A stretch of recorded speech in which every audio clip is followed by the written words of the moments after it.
नमस्कार विद्यार्थी मित्रांनो, मी गणेश देशमुख. स्वागत आहे तुमचं आपल्या एक्सलन्स MPSC योगेश शेलार या ॲपमध्ये. आपण पोलीस भरतीची ऑनलाईन बॅच सुरू केलेली आहे. त्याच्यामध्ये सध्या आपण इतिहास विषय पाहत आहोत. त्याचप्रमाणे सर्व विषयांची एक कॉम्बो बॅचसुद्धा आपल्याकडे आहे. जवळपास 8 ते 10 विषय टॉपिक वाईज वेगवेगळे. तर अशा प्रकारची ही बॅच आपल्याला भेटणार आहे एक्सलन्स MPSC योगेश शेलार या ॲपवरती प्ले स्टोअरवर जाऊन हे ॲप डाउनलोड करा. ह्याच्यामध्ये हे बॅच पूर्ण भेटेल. या लेक्चरमध्ये आपण इंग्रज मराठी युद्ध पाहणार आहोत. इंग्रज आणि मराठ्यांचं संघर्ष युद्ध. इंग्रज मराठा युद्ध पाहताना आधी मराठ्यांच्या राज्याचा किंवा साम्राज्याचा थोडीशी पार्श्वभूमी किंवा इतिहास आपल्याला पाहावा लागेल. मराठ्यांचा इतिहास पाहत असताना मग आपल्या सर्वांना माहितीच आहे, मराठ्यांचं राज्य किंवा हिंदवी स्वराज्याचे संस्थापक स्थापन कोणी केलं होतं हे राज्य हिंदवी स्वराज्य? तर छत्रपती शिवाजी महाराजांनी. मराठ्यांच्या या वंशावळीमध्ये छत्रपती शिवाजी महाराज यांनी या राज्याची किंवा साम्राज्याची स्थापना केली होती. शिवाजी महाराजांबद्दल थोडंसं जास्त डीपमध्ये नाही जायचं आपल्याला. मराठ्यांचा इतिहास सेपरेट आपण पाहणार आहोत. त्याच्यामध्ये एकदम डिटेलमध्ये मराठ्यांच्या इतिहासाबद्दल पाहणार आहोत. सध्या इंग्रज मराठा युद्ध त्या अनुषंगानं थोडीशी पार्श्वभूमी आपण बघणार आहोत. याच्यामध्ये छत्रपती शिवाजी महाराजांचा जन्म, त्यांचे आई वडील या घटना थोड्याशा आपण एक ओझरता दृष्टिक्षेप टाकू या घटनांवरती. शिवाजी महाराजांचे वडील शहाजीराजे भोसले आणि त्यांच्या आईचं नाव होतं जिजामाता. तर पुढं छत्रपती शिवाजी महाराज यांचा जन्म, हे तर आता तुम्हाला सांगितलंच की आपण मराठ्यांच्या इतिहासामध्ये या स्वतंत्रपणे या गोष्टी पाहणार आहोत. तरी पण शॉर्टमध्ये काही गोष्टी आपण बघूया. शिवाजी महाराजांचा जन्म कुठं झाला होता? जन्म सर्वांना माहिती आहे, पोलीस भरतीला अनेकदा विचारण्यात आलेला प्रश्न आहे. जन्म झाला होता 19 फेब्रुवारी 1630. 19 फेब 1630 या दिवशी झाला होता. कुठं झाला होता? ठिकाण शिवनेरी किल्ला. शिवनेरी किल्ला कुठल्या तालुक्यात आहे एकदा विचारले परीक्षेला? शिवनेरी आहे जुन्नरमध्ये.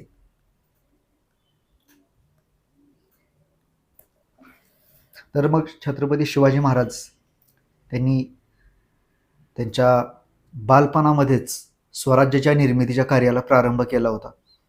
जे वय खेळण्या बागडण्याचं असतं, 15व्या वर्षी 16व्या वर्षी त्यांनी एक किल्ला जिंकून या कार्याला सुरुवात केली. तो किल्ला गड कुठला होता? तर तोरणा. असं म्हणतात की तोरणा जिंकून स्वराज्याचं तोरण बांधलं होतं महाराजांनी. पुढं मग छत्रपती शिवाजी महाराजांच्या आयुष्यामधल्या काही महत्त्वाच्या घडामोडी, त्या महत्त्वाच्या घडामोडी म्हणजेच त्यांचा राज्याभिषेकाची तारीख 6 जून 1674 या दिवशी त्यांचा राज्याभिषेक झाला होता.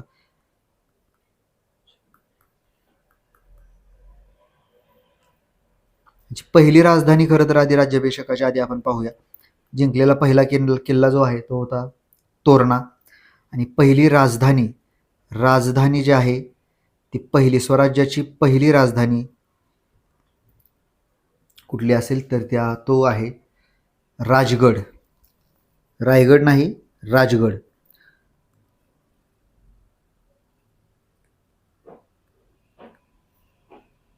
स्वराज्याची पहिली राजधानी राजगड आणि त्यानंतर स्वराज्याची दुसरी मुख्य राजधानी होती रायगड.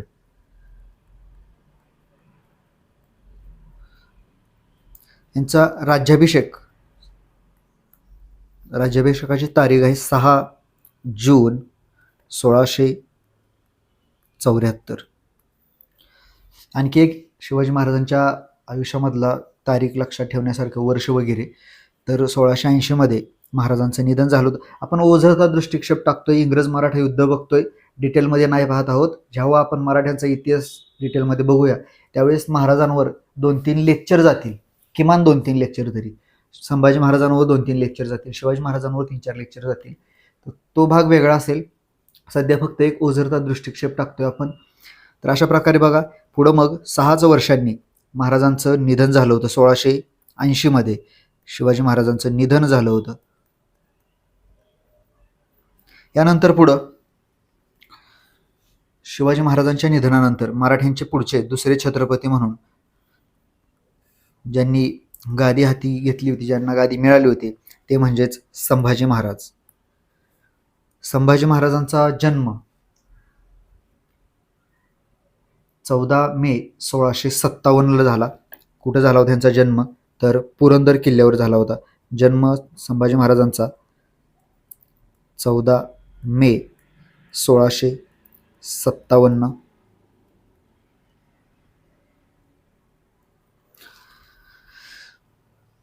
संभाजी महाराजांबद्दल काही गोष्टी विचारतात परीक्षेला, त्यांनी लिहिलेले ग्रंथ वगैरे.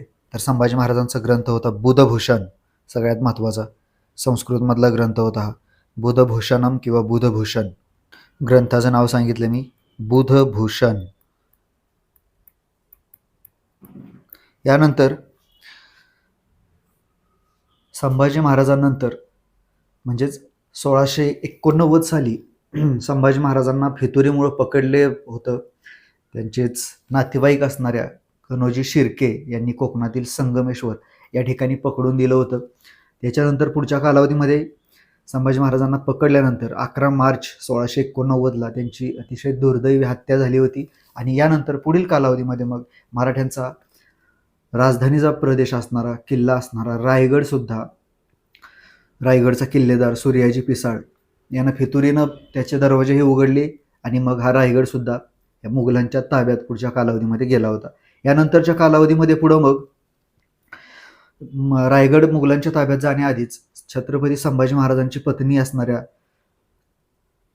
येसुबाई यांनी, महाराणी येसुबाई यांनी त्यांचे लहान दीर राजाराम महाराज यांना सल्ला दिला होता की राजकुटुंबातल्या सर्व व्यक्तींनी, लोकांनी एका ठिकाणी राहायला नको.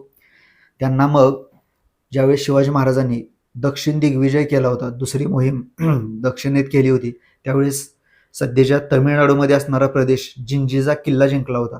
तिकडं या राजाराम महाराजांनी गुप्तपणे प्रस्थान केलं होतं, निघाले होते, तिथं पोहोचले होते. आणि मग अशा प्रकारे रायगड जरी मुघलांच्या ताब्यात गेला तरी मराठ्यांचा छत्रपती मात्र मुघलांच्या ताब्यात गेला नव्हता, कारण संभाजी महाराजांच्या हत्येनंतर दुसरा पुढचा छत्रपती म्हणून राजाराम महाराजांची नियुक्ती झाली होती. यानंतरच्या कालावधीमध्ये पुढं मग इसवी सन 1700 मध्ये राजारामांचं सुद्धा निधन झालं होतं. आणि राजारामांनंतर छत्रपती राजाराम महाराजांनंतर राजारामांचं निधन झालं होतं इसवी सन 1700 मध्ये. आणि त्यांच्या निधनानंतर मराठ्यांचं नेतृत्व पुढचा राजा म्हणून राजारामांचे पुत्र दुसरे शिवाजी आले होते.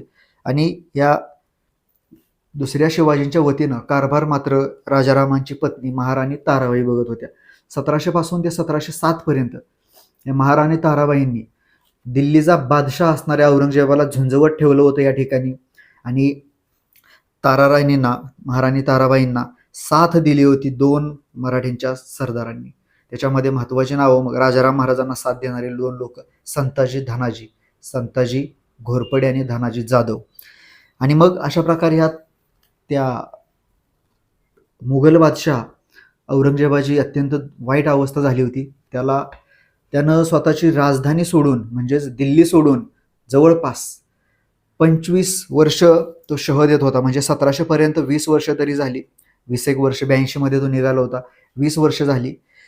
20 वर्षात त्याला मराठ्यांचा प्रदेश हस्तगत करता येत नव्हता, काबीज करू शकला नव्हता. आणि ताराराणीची एक युद्धतंत्र होतं, त्या किल्ला सांभाळायच्या. आणि ज्यावेळेस पावसाळा वगैरे जवळ यायचा, किल्ल्यामधलं सगळं संपत आलेलं असायचं धान्य वगैरे, त्यावेळेस त्या किल्लेदारांना वगैरे पत्र पाठवायचे, आदेश द्यायच्या की मुघल सरदारांना एवढ्या दिवस झुंजवत ठेवलेलं असायचं, त्यांना विजय मिळत नसायचा आणि तिकडून औरंगजेबाचं त्यांच्यावर प्रेशर असायचं. मग त्या म्हणायचे की वाटाघाटी करा आणि किल्ला देऊन टाका. पैसे वगैरे घ्यायचे भरपूर त्या किल्लेदाराकडून, ते खुश व्हायचे की बादशाला आपण किल्ला जिंकला म्हणून सांगता येईल. पण काहीच दिवस किल्ला त्यांच्याकडे असायचा. ज्यावेळेस हे मुघल सगळे किल्ला ताब्यात घ्यायचे, त्याच्यामध्ये अन्नधान्य भरून ठेवायचे, मग त्यावेळेस मात्र ताराराणींची लोक, सरदार त्यांचे, त्या किल्ल्यांवरती आक्रमण करायचे, गनिमी तंत्राचा, युद्धतंत्राचा अवलंब करायचे. आणि सहजरित्या जे मुघल लोक 2-2 वर्ष 6-6 महिने एक किल्ला घेण्यासाठी घालवायचे, तिथं हे एका रात्रीमध्ये जाऊन किल्ला जिंकून घ्यायचे. अशा प्रकारे म्हणजेच किल्ल्यामधलं अन्नधान्य संपत आलं की नवीन भरू शकत नव्हतो, कारण त्या किल्ल्याच्या भोवती पूर्णपणे मुघलांची नाकाबंदी असायची आणि त्यामुळे रसद वगैरे पोहोचत नव्हती. मग अशा वेळी आवर्जून तो किल्ला पैसे घ्यायचे आणि त्यांना देऊन टाकायचा. ते इकडं औरंगजेब पण खुश की त्याला किल्ला मिळाला, त्याचे सरदार पण खुश की किल्ला घेतला, पण ते पैसे द्यायचे आधी, हे माहिती होऊ देत नव्हते बाहेर. आणि पुढं मग मराठी अशा प्रकारे दिलेले किल्ले पैसे पण घ्यायचे आणि काही दिवसानं जिंकून घ्यायचे.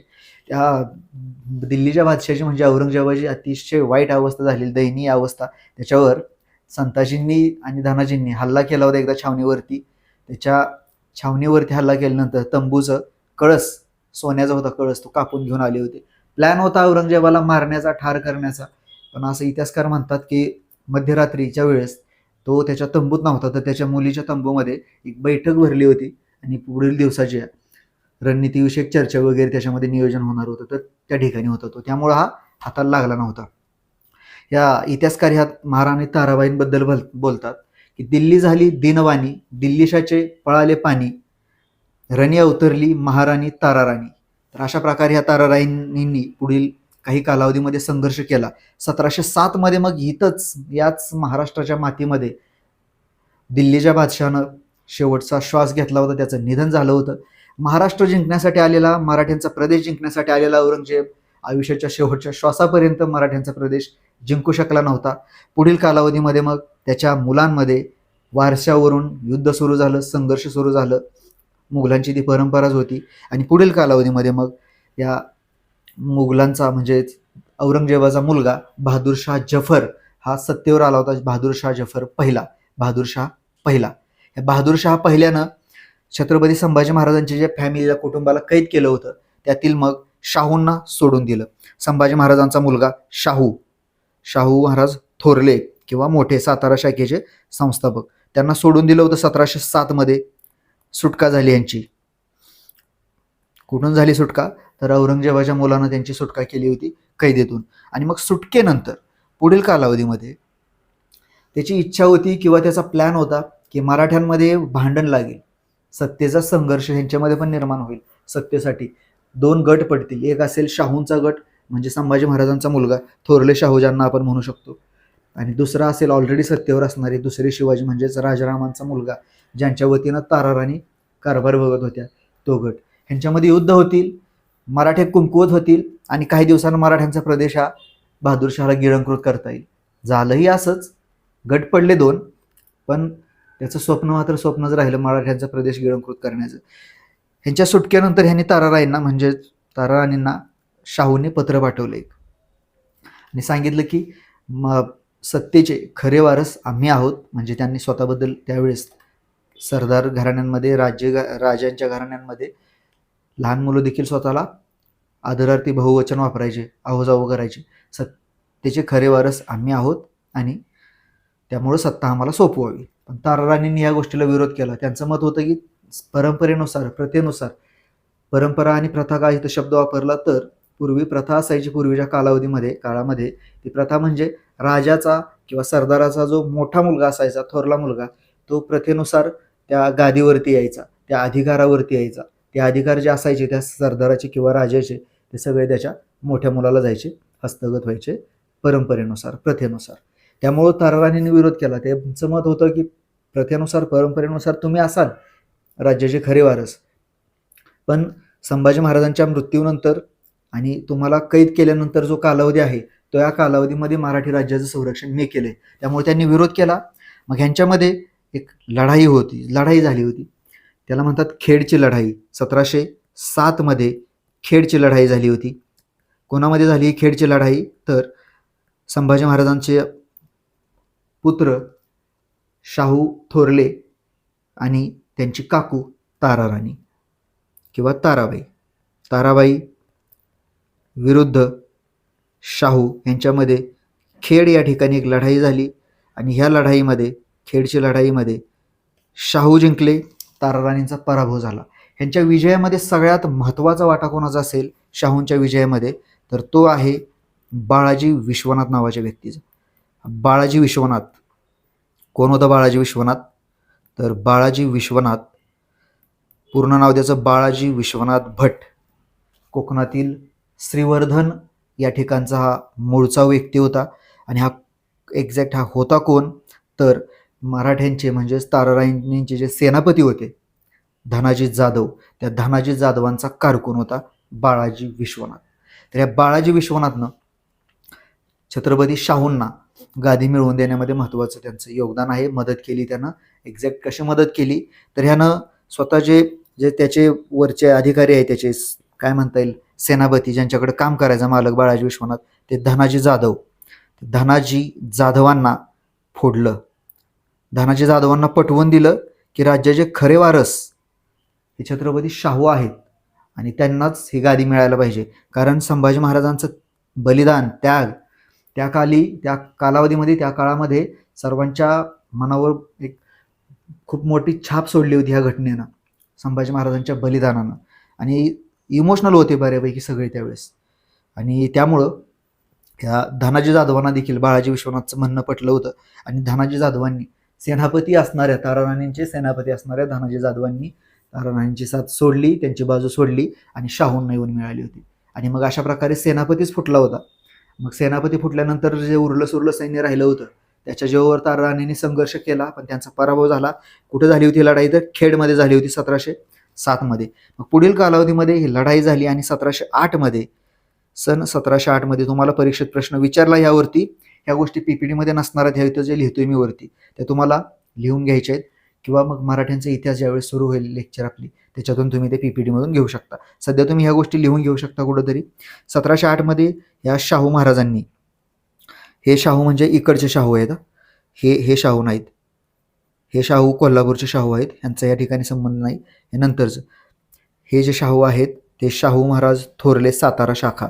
तर ह्यांच्याबद्दल आपण बघतोय. हे 1708 ह्या शाहू महाराजांनी राज्याभिषेक केला. तुम्हाला परीक्षेत प्रश्न विचारलाय, भले ती प्रश्नपत्रिका सातारा जिल्ह्यापुरती होती पोलीस भरतीला, पण त्याच्यामध्ये त्यांच्या राज्याभिषेकाचं वर्ष विचारलं. शाहू महाराजांच्या राज्याभिषेकाचं कधी त्यांचा राज्याभिषेक झाला म्हणून वर्ष विचारलं तुम्हाला. राज्याभिषेक 1708 झाला होता. अशा प्रकारे ह्या मराठ्यांचा थोडासा इतिहासाचा एक ओझरता दृष्टिक्षेप आपण पाहिलाय. त्यानंतर पेशव्यांची वंशावळ आपण पाहूया.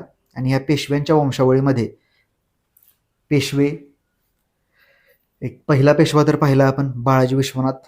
तो पेशवा नाही बनवला आणखी, तर आपण थोड्या वेळानं बनवूया त्याला पेशवा. पण हा व्यक्ती जो आहे बाळाजी विश्वनाथ, ज्यानं छत्रपती शाहूंना छत्रपती बनवण्यामध्ये एक मोलाची भूमिका पार पाडली, ते बाळाजी विश्वनाथलाच छत्रपती शाहूंनी म्हणजे सातारच्या शाहूंनी त्याला बनवलं होतं, पेशवेपदाची वस्त्र दिली होती. या घटनेनंतर मग मराठ्यांच्या 2 गाद्या निर्माण झाल्या. एक आहे सातारची गादी, इकडे संभाजी महाराजांचा मुलगा असणारे शाहूंनी सातारा शाखा स्थापन केली. आणि ह्याच्यानंतर पुढं मग जे दुसरे शिवाजी आहेत, ताराराणींनी त्यांचा मुलगा दुसऱ्या शिवाजींना घेऊन कोल्हापूरला गेल्या आणि त्या ठिकाणी करवीरला पन्हाळा किल्ला त्यांची राजधानी बनवली आणि तिथं मराठ्यांची दुसरी गादी स्थापन केली होती. आणि ह्या दोघांमध्ये पण संघर्ष होत राहायचा पुढचे बऱ्याच कालावधीमध्ये. अशा प्रकारे मग हे मराठ्यांच्या इतिहासाचा एक ओझरता दृष्टिक्षेप होता. याच्यानंतर आपण पेशव्यांची वंशावळ बघूया. पेशव्यांची वंशावळ आपण या ठिकाणी बघूया. पेशव्यांची वंशावळ, पहिला पेशवा आहे बाळाजी विश्वनाथ. बाळाजी विश्वनाथ आहे कोकणातील श्रीवर्धन या ठिकाणचा. बाळाजी विश्वनाथ बद्दल आपण आधीच पाहिलंय, छत्रपती शाहूंनी त्यांना पेशवे बनवलं होतं. 1708 छत्रपती शाहूंचा राज्याभिषेक झाला होता. आणि पुढच्या कालावधीमध्ये त्यांनी 1713 या बाळाजी विश्वनाथला पेशवेपदाची वस्त्र दिली होती. 1713 पेशवेपद मिळालं आणि 1713 ते 1720 यांचा कार्यकाल आहे बाळाजी विश्वनाथ भट यांचा. हे बाळाजी विश्वनाथ होते कुठले, मूळचे परीक्षेत प्रश्न विचारला जाऊ शकतो. तर बाळाजी विश्वनाथ होते कोकणातील श्रीवर्धन या ठिकाणचे, यांचं मूळचं गाव आहे श्रीवर्धन. श्रीवर्धन आहे रायगडमध्ये. रायगडमधलं श्रीवर्धन हे पेशव्यांचं मूळ गाव आहे. पेशव्यांचे मूळ गाव तुम्हाला विचारलं शकतात परीक्षेमध्ये प्रश्न, की पेशव्यांचं मूळ गाव कुठलं आहे. जसं शिंद्यांचं गाव विचारलंय साताऱ्याच्या प्रश्नपत्रिकेमध्ये. त्यानंतर पेशव्यांचे विचारू शकतात, पेशव्यांचे मूळ गाव कुठलं आहे, तर श्रीवर्धन. नवीन मुद्दा तुमच्यासाठी, परीक्षेत प्रश्न याच्यावर विचारला जाऊ शकतो. याच्यानंतर पुढं ह्या बाळाजी विश्वनाथचं 1720 निधन झालं होतं.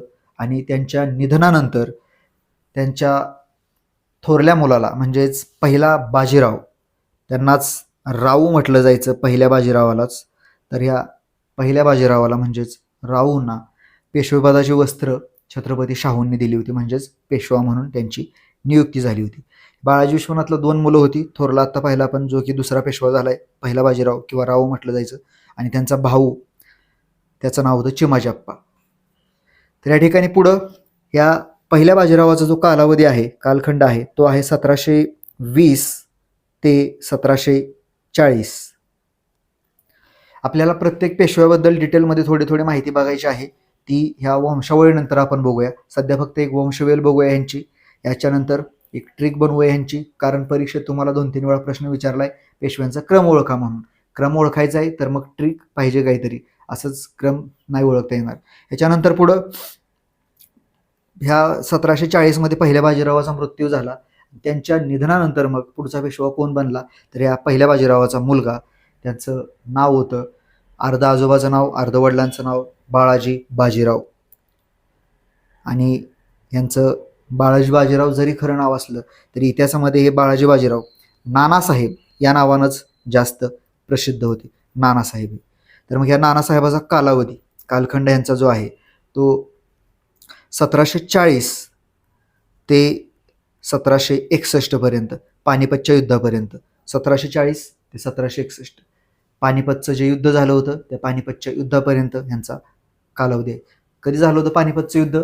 14 जानेवारी 1761 या दिवशी पानिपतचं 3रं युद्ध झालं होतं.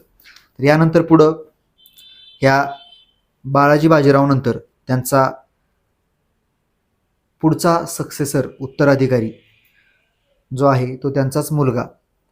त्यांना 3 मुलं होती ॲक्च्युली. 3 मुलापैकी थोरला मुलगा पेशवा नाही बनू शकला, परंपरा होती, प्रथा होती, का नाही बनू शकला तुम्ही म्हणाल, तर थोरला मुलगा त्यांचा जो आहे तो पानिपतच्या युद्धामध्ये त्याचं निधन झालं होतं.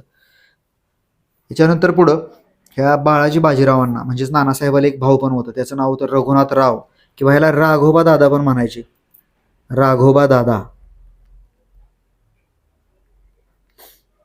हा राघोबा दादा थोडासा कपटा कारस्थानी होता जरूर, मात्र हा सुद्धा पराक्रमी होता.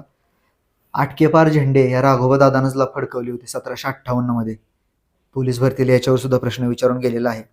आणि रघुनाथराव काय पेशवा, काही काळ स्वतःला पेशवा घोषित केलं होतं, म्हणून त्यांना आपण येलो थोडासा हा फॉन्ट आहे त्याच्यामध्ये ठेवलंय. आणि जे पेशवे कधी बनलेच नाहीत त्या लोकांना आपण ब्लॅक फॉन्टमध्ये ठेवले, जसं की चिमाजी अप्पा. तशाच प्रकारे मग हा रघुनाथराव स्वतःला पेशवा घोषित केलं होतं ह्यांना, म्हणून त्याला थोडा वेगळा फॉन्ट वापरला. आणि हे पांढरा जो फॉन्ट आहे, पांढऱ्या फॉन्टमधले लिहिलेले नाव आहे ते पेशवे बनलेले आहेत, आणि त्यांच्या पुढं क्रमांक पण दिला आहे. पहिला बाळाजी विश्वनाथ, दुसरा पहिला बाजीराव, तिसरा पेशवा बाळाजी बाजीराव उर्फ नानासाहेब. तुम्हाला पोलीस भरतीला प्रश्न विचारलाय मराठ्यांचा किंवा छत्रपती शाहूंचा 3रा पेशवा कोण होता? 3रा पेशवा, तिसऱ्या पेशव्याचं नाव आहे बाळाजी बाजीराव उर्फ नानासाहेब. जरी बाळाजी बाजीराव नाव असलं तरी इतिहासामध्ये प्रसिद्ध नानासाहेब याच नावानं आहे, जास्त ठिकाणी त्याचं हेच नाव वापरलेलं आहे. याच्यानंतर पुढं मग पहिला आपण 14 जानेवारी 1761 पानिपतच्या लढाईमध्ये, 3ऱ्या पानिपतच्या लढाईमध्ये या मराठ्यांचा पराभव झाला, आणि मराठ्यांच्या पराभवानंतर या जबरदस्त धक्का बसला होता बाळाजी बाजीरावला म्हणजेच नानासाहेबाला. मराठ्यांच्या पराभवाचा धक्का बसला आणि त्याच्यामध्येच त्यांचं निधन झालं होतं. त्यांच्या निधनानंतर मग मराठ्यांचा पुढचा पेशवा म्हणून कोणाची नेमणूक झाली, तर ह्यांच्या मोठ्या मुलाची नेमणूक नाही झाली, त्यांच्या मधल्या मुलाची नेमणूक झाली होती. त्या मधल्या मुलाचं नाव माधवराव होतं. सगळ्यात मोठा मुलगा विश्वासराव. हे विश्वासराव होता, पानिपतच्या युद्धामध्ये त्याचं निधन झालं. एक मराठीमध्ये म्हण पडले, एखाद्या मित्राला पैसे मागितले तुम्ही आणि जर तुमचं त्याच्याकडे रेकॉर्ड खराब असेल, आधीचे पैसे वेळेवर परत केले नसतील, तो काय देत नाही तुम्हाला, तुम्हाला खूप गरज आहे आणि तुम्ही म्हणता काय रे विश्वास नाही का देणार आहो, तो म्हणतो विश्वास गेला पानिपतच्या युद्धात. तशा प्रकारे मग हा पानिपतची का म्हण पडली, तर या बाळाजी बाजीराव म्हणजे नानासाहेबाचा मोठा मुलगा विश्वासराव याचं निधन झालं होतं पानिपतच्या लढाईमध्ये. याच्याच प्रमाणे ह्याचं निधन झालं, प्लस आणखी एक चिमाजी अप्पाचा मुलगा सदाशिवराव भाऊ यानं पानिपतच्या लढाईचं नेतृत्व केलं होतं, ह्याचंही निधन झालं होतं या पानिपतच्या लढाईमध्येच. म्हणजे 2 भाऊ गेले होते, एक होता सदाशिवराव भाऊ आणि दुसरा होता विश्वासराव भाऊ. ह्यांचं नातं जसं चुलता पुतना म्हणता येईल, चुलत चुलता. तर अशा प्रकारे हे 2 भाऊ गेले, त्यामुळं मधला मुलगा जो आहे माधवराव तो पुढचा पेशवा म्हणजे 4था पेशवा बनला होता. ह्या माधवरावचा कालावधी 1761 पासून ते 1772-73 पर्यंत याचा कालावधी आहे. 1772 काही ठिकाणी म्हटले, 1773 काही ठिकाणी म्हटले. पुढं 1772 आहे कालावधी तसा यांचा. कारण त्यानंतर पुढं बघूया, पुढचाच यांचा भाऊ म्हणजेच माधवरावाचं निधन झालं होतं, आजारी पडून मेले होते हे. या माधवरावांची जर माहिती पाहिजे असेल तुम्हाला, तुमच्याकडे वेळ असेल तर तुम्ही एक चित्रपट पहा मराठीमधला, रमा माधव नावाचा. अत्यंत छान चित्रपट आहे रमा माधव. रमा माधव चित्रपटामध्ये दाखवलं यांचा जो काका आहे रघुनाथराव यांच्या विरुद्ध कशी कारस्थान वगैरे करतोय. हे माधवरावाच्या निधनानंतर मग पुढचा पेशवा बनला नारायणराव. नारायणराव 1772 ते 1773 एक वर्षभर हा पेशवा होता. यावेळेस जे डीपमध्ये माहिती आहे ते आपण पुढच्या स्लाईडला बघूयात. सध्या वंशावळ बघतोय आपण. 1772-73 नारायणरावाचा कालावधी आहे. या नारायणरावानंतर नारायणरावाची हत्या झाली होती. हत्या कोणी केली तर या राघोबा दादानं किंवा रघुनाथरावनं नारायणरावाची हत्या केली होती आणि ह्याच्या हत्येनंतर स्वतःला काही दिवस पेशवा घोषित केलं. त्यानंतर पेशवा घोषित केल्यानंतर ह्याच्या विरोधात बाराभाईंचं कारस्थान झालं.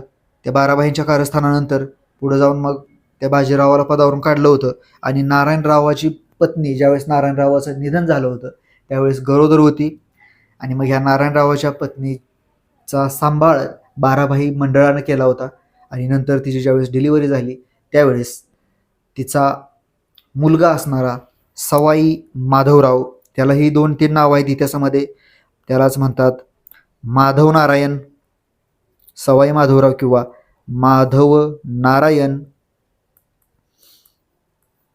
किंवा दुसरा माधव. तर हा पेशवा बनला होता. हा पेशवा 1773-74 पासून 1774 पासून ते पुढं 1795 पर्यंत हा पेशवा होता. पुढचे साधारण 20 वर्ष पेशवेपद याच्याकडे होतं. 1774 पासून ते 1795 पर्यंत. 95 मध्ये या सवाई माधवरावानं आत्महत्या केली होती आणि मग पुढं पेशवा म्हणून कोणाला नेमायचं तर राघोबा दादाचं ऑलरेडी रेकॉर्ड खराब होतं आणि दुसरा तर कोण वाचलेलं नव्हता यांच्या फॅमिली ट्रीमध्ये. तर मग राघोबाचा मुलगा असणारा दुसरा बाजीराव याला पेशवेपदी नेमलं होतं 1795 मध्ये. 1795 पासून हा मग पेशवा होता ते 1818 पर्यंत मराठ्यांच्या साम्राज्याचा पेशवा होता हा.